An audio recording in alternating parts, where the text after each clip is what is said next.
안녕하세요, 임반장입니다. 자, 지금 토요일 저녁이고요. 밖이 되게 깜깜하죠? 와이프가 애기 데리고 친구네 놀러 가는 바람에 제가 사무실 나와가지고 친구들이랑 오랜만에 스타 빨무를 2시간 했는데 전적이 너무 좋아서 4승 1패거든요. 그래서 영상을 하나 또 찍으려고 합니다. 자, 오늘은 전에 김토끼가 올렸던 그 블로그 마켓에 대한 보너스 영상이고요. 저랑 토끼가 구매 대행을 하면서 우리가 블로그를 같이 병행해서 파이프라인을 좀 늘려보자 이랬던 적이 있거든요. 그래서 그때 당시에 좀 강의랑 전자책에 돈 100만 이상 썼습니다. 그러면서 둘이 내린 결론이 뭐냐면은 블로그로 큰 돈을 벌려면은 애드포스트 수익으로는 정말 어림도 없고요. 결국에는 이 체험단 신청을 해서 제품이나 서비스를 제공받거나 아니면 또 원고료를 받아가지고 이 상위 1페이지에 노출을 시키면은 그때는 좀 돈을 벌 수 있다는 결론을 얻었거든요. 이거 외에 블로그로 돈 버는 거는 어그로 영상으로 블로그 강의하는 것밖에 없습니다. 이게 팩트입니다. 그때 당시 이제 구매 대행 하면서 블로그도 열심히 좀 나름 한 적이 있었는데 이 블로그는 정말 이 꾸준함이랑 성실함과의 싸움이더라고요. 병행하기가 너무 힘들어가지고 지금은 좀 안 하고 있는데, 오늘은 이 개인 블로그 운영하시는 분들 또는 이제 이 블로그 마켓을 키우시려는 분들이 필수로 아셔야 될 가장 중요한 부분입니다. 이 저품질 블로그를 피하는 방법에 대해서 설명을 드려보겠습니다.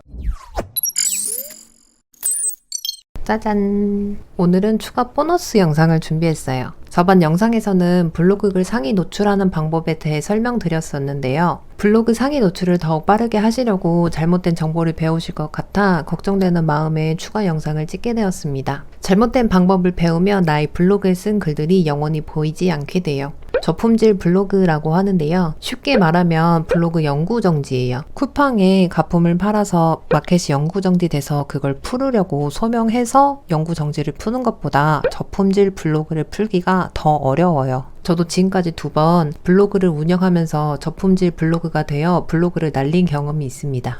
여러분들은 이런 위험을 피하시라고 저품질 블로그가 되지 않는 방법을 공유해드리겠습니다. 첫 번째, 돈을 내던지 또는 품앗이 개념으로 서로 이웃을 추가하고 하트를 눌러주는 프로그램 또는 사이트가 있어요. 무료도 있고 유료도 있는데요. 달콤한 말들로 사람을 유혹하지만 절대 하지 마세요. 네이버 블로그를 검열하는 네이버 봇은 내 생각보다 더 똑똑합니다. 만약 비정상적인 방법으로 공감 버튼을 누르거나 이웃을 늘리면 바로 저품질 블로그, 즉 내 블로그 글이 노출되지 않게 됩니다. 두 번째, 남의 글을 그대로 복사 붙여넣기 하지 마세요. 글을 쓰실 때에는 직접 타이핑을 해서 글을 쓰셔야 합니다. 내가 쓴 글과 사진이 다른 사람이 작성한 글과 사진이 같을수록 AI가 문서 유사성이 높다고 인식을 하게 되고, 문서 유사성이 높은 글은 상위 노출이 어렵습니다. 또한 1방문자가 올라갈수록 원고료를 줄 테니 정해진 글과 사진을 써서 올려주세요 라는 쪽지나 메일을 많이 받으실 거예요. 이런 메일이나 쪽지는 불특정 다수에게 동일한 글과 사진을 뿌리면서 작성해달라고 하는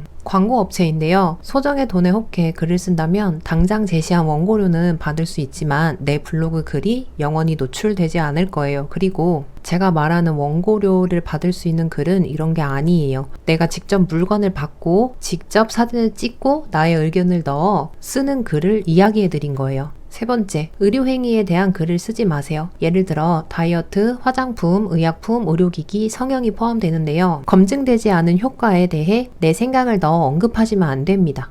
예를 들어 다이어트에 대한 글을 쓰신다면 내가 현재 하고 있는 식단 공유나 어떤 운동을 하고 어떤 루틴으로 사는지, 다이어트에 대한 정보성 글은 괜찮지만 이 약을 먹어서 몇 킬로 뺐다고 하는 것과 같은 주관적인 의견은 광고법 위반 행위에 포함됩니다. 성형 병원이나 의료기기 등 본인이 경험하지도 않은 글도 역시 작성하지 마세요. 경험했다고 하더라도 불특정 다수에게 노출된 비의료인의 게시물이 일반인에게 진료를 유도할 수 있는 의도만 담겨져 있어도 의료법 위반에 해당됩니다. 또한 치료제에 대한 후기 자체가 환자가 작성하면 의료법 위반에 해당되는데요. 이런 글들은 정확하게 블로그 광고 기준과 의료법을 지켜야만이 글이 노출돼요. 조금만 지키지 않아도 블로그 자체가 노출되지 않으니 의료법과 광고법을 정확히 이해하지 못한다면 글을 쓰지 않는 게 좋습니다.